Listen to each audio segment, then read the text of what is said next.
Good morning વિદ્યાર્થી મિત્રો. ધોરણ 12 સાયન્સની અંદર ચેપ્ટર નંબર 11 બાયોટેકનોલોજી, એના સિદ્ધાંતો અને પ્રક્રિયાઓ, એનો આપણે અભ્યાસ કરતા હતા. ચેપ્ટર ઓલમોસ્ટ આપણું પૂરું થવા આવી ગયું છે. આ ચેપ્ટરની અંદર આપણે રીકોમ્બિનન્ટ ડીએનએ ટેકનોલોજી ભણીએ છીએ, જેમાં આપણે સૌથી પહેલા રીકોમ્બિનન્ટ ડીએનએ ટેકનોલોજી માટે જરૂરી એવા બધા ઉપકરણોનો અભ્યાસ કર્યો. ત્યાર પછી આપણે રીકોમ્બિનન્ટ ડીએનએ ની ક્રિયાવિધિ ભણતા હતા. તો ક્રિયાવિધિમાં આપણે ભણ્યું કે રીકોમ્બિનન્ટ ડીએનએ પદ્ધતિ જો આપણે વાપરવી હોય તો સૌથી પહેલા તો આપણે ઇચ્છિત ડીએનએ નું અલગીકરણ કરવું પડે, જે ગયા લેક્ચરમાં આપણે ભણી ગયા. ડીએનએ નું અલગીકરણ થઈ જાય પછી રિસ્ટ્રિક્શન ની મદદથી એ ડીએનએ કાપવું પડે, એટલે કે ડીએનએ ની કાપણી. રિસ્ટ્રિક્શન ની મદદથી ઇચ્છિત અને વાહક બંનેના ડીએનએ કાપીને પછી ઇચ્છિત ડીએનએ ને આપણે વાહકના ડીએનએ સાથે જોડીશું. ઓકે, ત્યાર પછી એની અસંખ્ય નકલો બનાવવા માટે આપણે પીસીઆર એટલે કે પોલિમરેઝ ચેઇન રિએક્શન ભણવાનું હતું. પોલિમરેઝ ચેઇન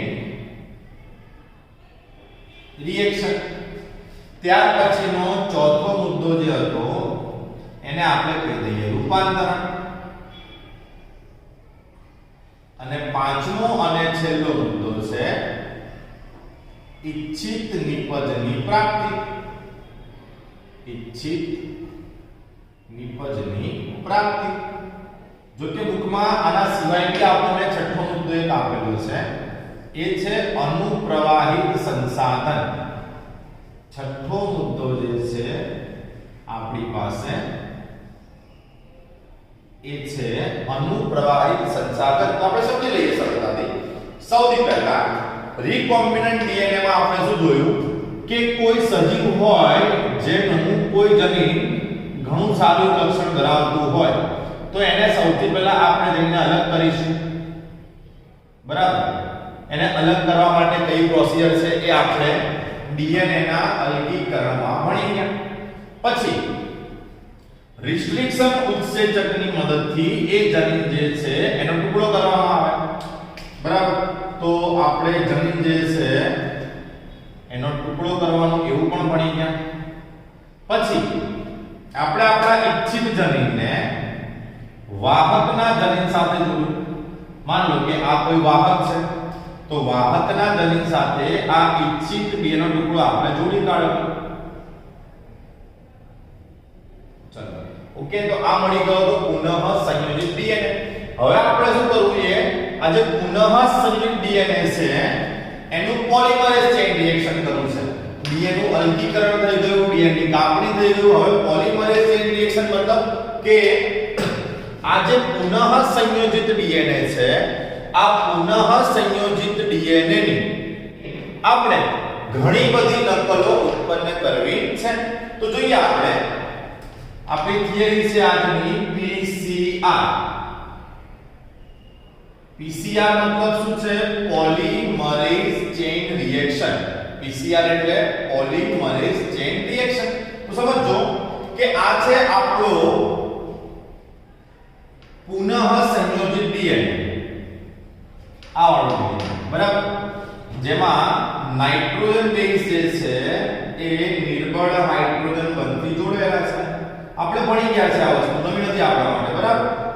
આપણે ડીએનએ નું સંયોજન ભણી ગયા હતા, એની અંદર આપણે આખું ડીએનએ એમાં સંયોજન કે થાય એ બધી પ્રક્રિયાઓ આપણે ભણી ગયા. તો આ છે આપણો પુનઃ સંયોજિત ડીએનએ.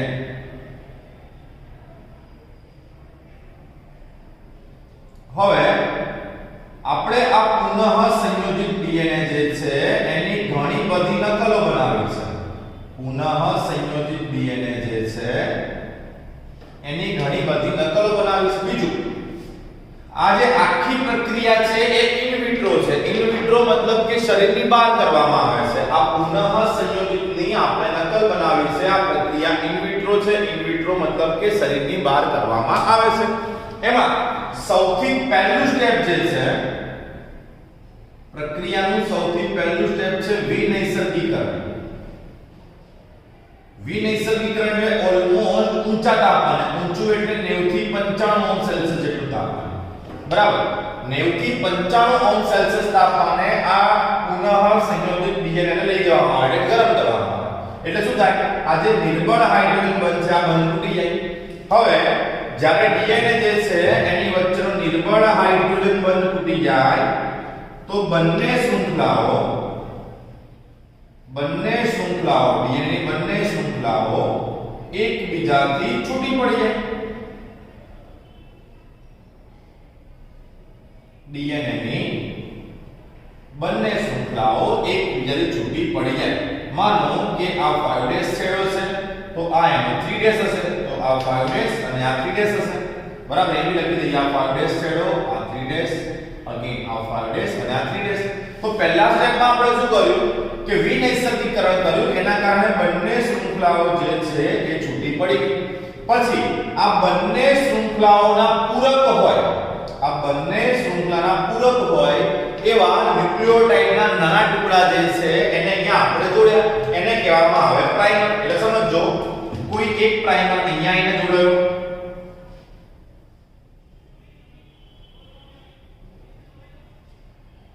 કોઈ એક પ્રાઇમર જે છે અહીંયા તો આ બનશે 5' છેડો, આ 3' છેડો. હવે ત્યાર પછી કોઈ એક પ્રાઇમર અહીંયા આવીને જોડાઈ ગયું. ઓકે, તો આ એનો 5' અને આ 3' છેડો. આ તે બીજી પ્રક્રિયા, બરાબર. એટલે વિનૈસર્ગીકરણ પછી આ જે તબક્કો છે કે જ્યારે પ્રાઇમર જોડાયો, કોણ જોડાયું? પ્રાઇમર. આ પ્રાઇમર જોડાય એ તબક્કાને કહેવામાં આવે તાપમાનુષિત તબક્કો. શું કહેવાય? તાપમાનુષિત તબક્કો. હવે એકવાર પ્રાઇમર જોડાઈ ગયા પછી મતલબ કે બીજો તબક્કો પતી ગયો, પછી વિસ્તૃતીકરણની પ્રક્રિયા. વિસ્તૃતીકરણ એટલે શું સમજો કે અહીંયા એક શૃંખલા છૂટી પડી ગઈ હતી, અહીંયા બીજી શૃંખલા છૂટી પડી ગઈ હતી. ઓકે, એની સામે અહીંયા પ્રાઇમર બન્યો અને એક પ્રાઇમર અહીંયા બન્યો. તો જો આ છેડો તો 5' આ છેડો તો 3' એની સામે આ પ્રાઇમરનો 5' હશે. તો 5' થી પ્રાઇમર જે છે એ 3' તરફ આગળ વધે અને નવા ડીએનએ નું નિર્માણ કરે. એ જ રીતે અહીંયા પણ આ જૂની શૃંખલાનો 3' છે, આ 5' છે, આ પ્રાઇમરનો 5' તો 5' થી 3' તરફ શૃંખલા આગળ વધે અને અહીંયા પણ નવા ડીએનએ નું સર્જન થાય. મતલબ એક ડીએનએ માંથી આબેહૂબ એના જેવા બીજા 2 ડીએનએ આપણને મળ્યા. આને કહેવામાં આવે વિસ્તૃતીકરણ. સમજ્યા? હવે વિસ્તૃતીકરણમાં આપણને ડીએનએ પોલિમરેઝ ઉત્સેચક જોઈએ, પણ અહીંયા તાપમાન ઘણું ઊંચું છે. તાપમાન એવું ઊંચું છે કે સામાન્ય ડીએનએ પોલિમરેઝ વિસ્તૃતીકરણની પ્રક્રિયા કરાઈ શકે નહીં. એટલે આપણે શું કરીએ છીએ, એક બેક્ટેરિયા છે થર્મસ એક્વેટિક્સ બેક્ટેરિયા અથવા તો એક્વાટિક્સ પણ કહી શકો. આ થર્મસ એક્વાટિક્સ બેક્ટેરિયામાંથી આપણે ડીએનએ પોલિમરેઝ બનાવીએ છીએ. થર્મસ એક્વાટિક્સ બેક્ટેરિયામાંથી ડીએનએ પોલિમરેઝ બનાવીએ છીએ, જેને આપણે ટેક પોલિમરેઝ બી કહીએ છીએ. આ ડીએનએ પોલિમરેઝને આપણે ટેક પોલિમરેઝ પણ કહીએ છીએ.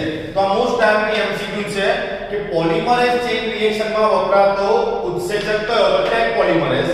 અને એ ટેક પોલિમરેઝ કયા બેક્ટેરિયામાંથી બનાવવામાં આવે? તો થર્મસ એક્વાટિક્સ. તો સમજો કે પીસીઆર વડે આપણે શું કર્યું કે જે આપણો પુનઃ સંયોજિત ડીએનએ છે એની ઘણી બધી નકલો બનાવ્યા. એકમાંથી 2 બની, હજી આગળ પ્રક્રિયા એમાંથી 4, 8, 16, 32, 64, 128 કન્ટિન્યુઅસલી આપણે એની સંખ્યામાં શું કરી શકીએ? વધારો. અબજોની સંખ્યામાં આપણે આપણા પુનઃ સંયોજિત ડીએનએ ની નકલો પ્રાપ્ત કરી શકીએ.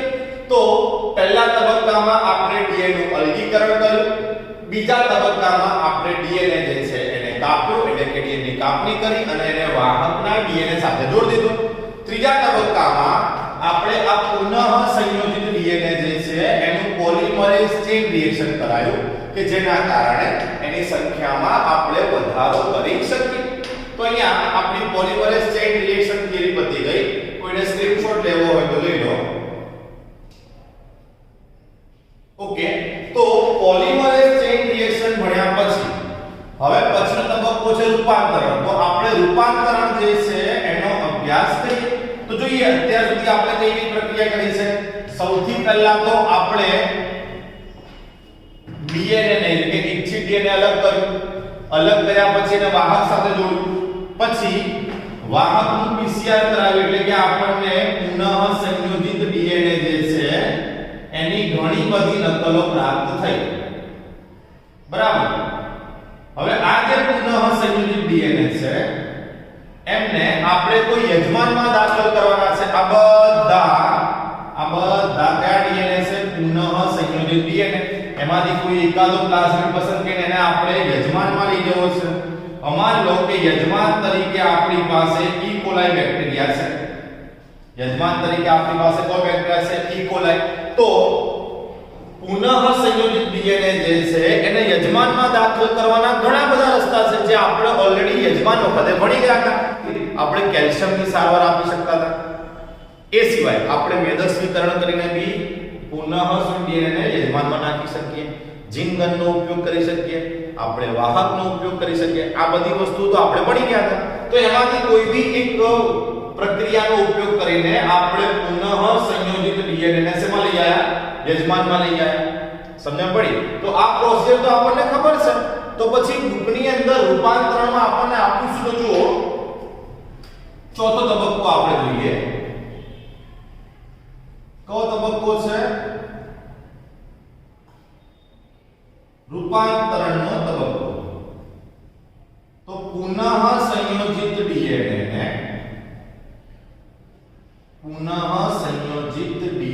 ને આપણે યોગ્ય ક્રિયાવિધિ વડે પુનઃ સંયોજિત ડીએનએ ને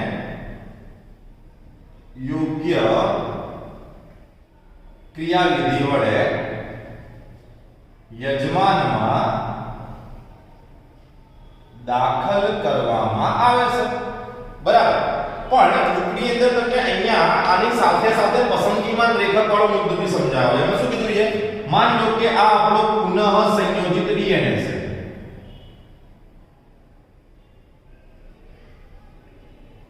પુનઃ સંયોજિત ડીએનએ છે આ લો બરાબર હવે પુનઃ ડીએનએ છે હવે આ પુનઃ સંયોજિત ડીએનએ જે છે આપણી પાસે એની પાસે એમ્પિસિલિન અવરોધક શૃંખલા રહેલી છે આ જે પુનઃ સંયોજિત ડીએનએ છે એની પાસે શું રહેલું છે એમ્પિસિલિન અવરોધક શૃંખલા હવે આવા પુનઃ સંયોજિત ડીએનએ ને આપણે યજમાનમાં નાખીએ યજમાન કોણ છે ઈ કોલાઈ બેક્ટેરિયા તો હવે જ્યારે હું આપણો જે પુનઃ સંયોજિત ડીએનએ છે એને યજમાનમાં દાખલ કરું છું તો પુનઃ જો ડીએનએ પાસે એમ્પિસિલિન અવરોધક શૃંખલા હતી એના કારણે ઈ કોલાઈ બેક્ટેરિયા જે છે એ પોતે પણ એમ્પિસિલિન અવરોધક બની ગયો કારણ કે હવે એની પાસે કઈ શૃંખલા આવી એમ્પિસિલિન અવરોધક તો મુદ્દો એનો એક છે સમજો ફરીથી કે મારી પાસે ઘણા બધા ઈ કોલાઈ બેક્ટેરિયા છે બરાબર મારી પાસે ઘણા બધા ઈ કોલાઈ બેક્ટેરિયા છે અને ઘણા બધા પ્લાઝમિડ પણ છે આપણા પુનઃ જો ડીએનએ વાળા આવી રહ્યા તો આપણે એને મિક્સ કર્યા તો કેટલાકની અંદર આપણો પુનઃ જો ડીએનએ આવ્યો કેટલાકમાં પુનઃ જો ડીએનએ આવ્યો નથી તો આ ખબર કેવી રીતે પડે તો આના માટે આપણે શું કરીશું કે એક માધ્યમ લઈશું માધ્યમમાં આપણે એમ્પિસિલિન એન્ટીબાયોટિક મૂકીશું અને એ માધ્યમમાં આ બધા ઈ કોલાઈ બેક્ટેરિયા ઉમેરી દઈશું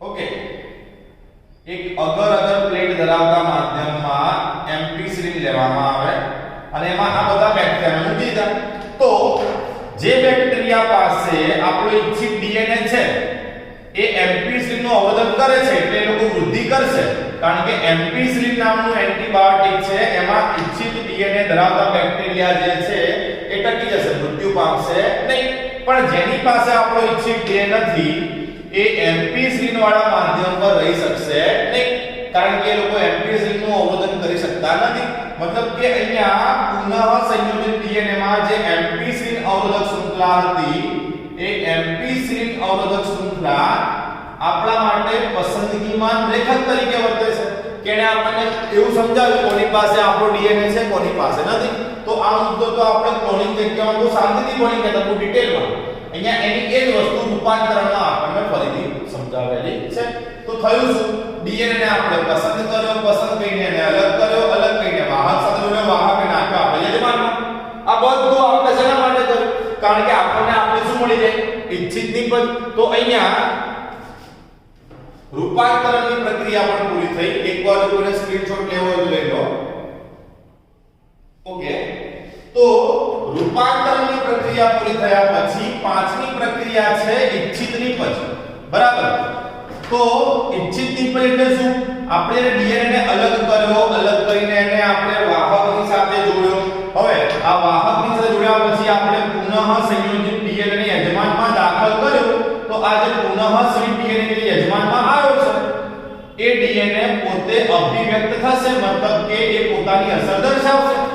એનો સીધો અર્થ શું થાય કે આપણને આપણી ઇચ્છિત નિપજ મળશે. આટલી બધી મહેનત ડીએનએ અલગ કરવાનો, તોડવાનો, વાહક સાથે જોડી યજમાનમાં નાખવાનો આપણે કેમ કરીએ છીએ? કારણ કે આ લક્ષણ જે ડીએનએ ની પાસે છે એ લક્ષણ આપણે યજમાનમાં દેખાય. તો જ્યારે તમે ઇચ્છિત ડીએનએ ને વાહકમાંથી યજમાનમાં નાખશો તો આપણને આપણી ઇચ્છિત નિપજ પ્રાપ્ત થઈ જશે. પણ આ સમજો કે ઇચ્છિત નિપજ જે છે આપણને મોટા પાયે જોઈએ છે, મતલબ કે ઉત્પાદન આપણે કયા પાયે કરવું છે? મોટા પાયે. તો પુનઃ સંયોજિત ડીએનએ જે છે એનું મોટા પાયે યજમાનમાં સંવર્ધન કરાવવું પડે. બરાબર? તો મોટા પાયે નિપજ મેળવવા માટે આપણે જૈવ ભઠ્ઠીનો ઉપયોગ કરીએ છીએ. તમે બુકમાં આપ્યું છે બાયોરિએક્ટર.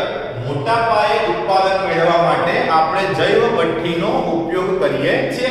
તમને બુકની અંદર એવું આપેલું છે કે કોષ જે છે આ કોષોને, એવા કોષો કે જેની પાસે આપણો પુનઃ સંયોજિત ડીએનએ રહેલો છે, એવા કોષોને સંવર્ધન તંત્રમાં લઈ જઈને બહુ મોટી માત્રામાં ઇચ્છિત નિપજ પ્રાપ્ત કરવામાં આવે છે. સંવર્ધન માધ્યમ એવું હોય કે જેમાં એક બાજુએથી વપરાયેલું માધ્યમ બહાર નીકળતું જાય અને બીજી બાજુએથી નવું માધ્યમ આપણે ભરી શકીએ છીએ.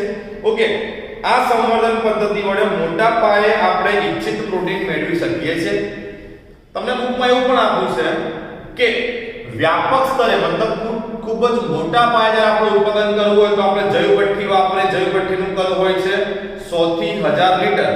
જૈવ ભઠ્ઠી એ એક વાસણ છે અને બુકમાં આપણને આપ્યું છે કે જૈવ ભઠ્ઠી એટલે એવી વ્યવસ્થા છે કે જેની અંદર જરૂરી બધી જ વસ્તુઓ આપણને પ્રાપ્ત થાય. જેમ કે જૈવ ભઠ્ઠીમાં આપણને કઈ વસ્તુઓ મળી જશે?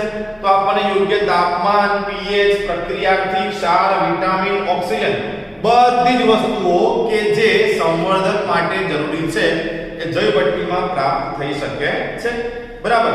જો તમને જૈવ ભઠ્ઠીની આકૃતિ આપી છે, આકૃતિ યાદ રાખવાની, એમાંથી નામ નિર્દેશન પરીક્ષામાં તમને પૂછાઈ શકે. ઓકે, આપણને જે આકૃતિ આપી છે એમાં હવા દાખલ કરવા માટેની વ્યવસ્થા છે. સંવર્ધન માધ્યમ જે છે એને મિક્સ કરવા માટે મિક્સર જેવી વ્યવસ્થા છે.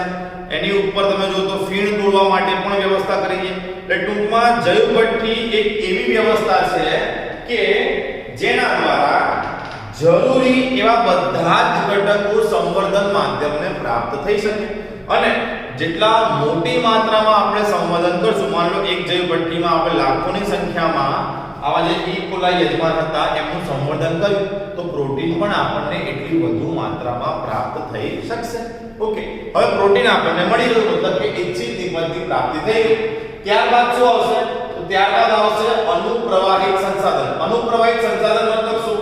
સમજો કે આપણે કોઈ ડીએનએ જે છે એને અલગ કર્યો, એ ડીએનએ ને આપણે વાહકના ડીએનએ સાથે જોડી દીધો. હવે એને આપણે યજમાનમાં દાખલ કર્યો અને યજમાનમાં દાખલ કર્યા પછી આપણને આપણી ઇચ્છિત નિપજ એટલે કે પ્રોટીન મળી. તો આ પ્રોટીન જે છે એ અલગ કર્યા પછી એ પ્રોટીનનું શુદ્ધિકરણ થાય, એ પ્રોટીનની ચકાસણી થાય અને પછી જો એ પ્રોટીન વાપરવા લાયક હોય તો જ એ પ્રોટીનનો આપણે આગળ શું કરીશું? ઉપયોગ કરીશું. સીધું પ્રોટીન નિકાયનો ઉપયોગ જે છે માનવજાત માટે કરી શકાય નહીં. જરૂરી પરીક્ષણો કરવા પણ જરૂરી છે. તો એ પ્રક્રિયા જે છે એ છેલ્લા તબક્કામાં કરવામાં આવે, જેને આપણે કહીએ છીએ અનુપ્રવાહિત સંસાધન. ઓકે, તો આની સાથે આ આખી રીકોમ્બિનન્ટ ડીએનએ ની ક્રિયા વિધિ હતી એ તમને એવું ધ્યાનમાં આવ્યું હશે કે જો આગળની ત્રણ થિયરીઓ આપણને આવડતી હોય, આગળની ત્રણ થિયરીઓ મતલબ કઈ કઈ થિયરીઓ, તો એક તો રિસ્ટ્રિક્શન, એક હતું વાહકો અને ત્રીજું યજમાન. તો આખી ક્રિયાવિધિ એના આધારે જ આપણે ભણ્યા છે, ક્યાંય તકલીફ પડે એમ નથી, બરાબર. તો રીકોમ્બિનન્ટ ડીએનએ ની ક્રિયાવિધિ પણ આપણે આજે પૂરી થઈ. એની સાથે આ ચેપ્ટર જે છે એ પણ પૂરું થયું. પરીક્ષામાં એક તો રિસ્ટ્રિક્શન, એક ક્લોનિંગ જગ્યાઓ, ત્યાર પછી પીસીઆર, આ બધી પૂછાઈ શકે એવી મોસ્ટ આઈએમપી થિયરી છે. અને એ સિવાય આખું ચેપ્ટર જે છે એ બહુ સરળ છે જો આગળની ત્રણ થિયરીઓ આપણે ભણી ગયા હોય તો, બરાબર. એટલે અહીંયા આપણું ચેપ્ટર નંબર 11 પૂરું થયું. રીકોમ્બિનન્ટ ડીએનએ ટેકનોલોજી આપણે આખા પાઠમાં ભણ્યા. પાઠનું નામ શું હતું? બાયોટેકનોલોજી, એના સિદ્ધાંતો અને પ્રક્રિયાઓ. હવે આપણે જે આ પદ્ધતિ ભણ્યા, કઈ પદ્ધતિ? રીકોમ્બિનન્ટ ડીએનએ ટેકનોલોજી, મતલબ કોઈ ઇચ્છિત ડીએનએ પસંદ કરીને વાહકની મદદથી એને યજમાનમાં દાખલ કરવાનો. આ પદ્ધતિના ફાયદા શું છે એનો અભ્યાસ આપણે આના પછીના એટલે કે 12મા ચેપ્ટરમાં કરવાનો છે. 12મું ચેપ્ટર છે એનું નામ છે બાયોટેકનોલોજી, જે છે એના ઉપયોગો. ટૂંકમાં આપ્યું એ જૈવ ટેકનિકની આપણે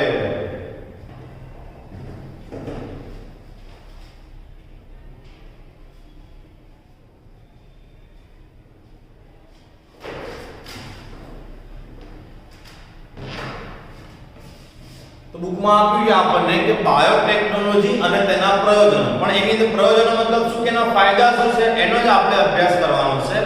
તો બાયોટેકના 2 પાઠ હતા, એમાંનો 11મો પાઠ આપણે પૂરો થયો. આવતા લેક્ચરથી આપણે 12મા ચેપ્ટરની શરૂઆત કરીશું.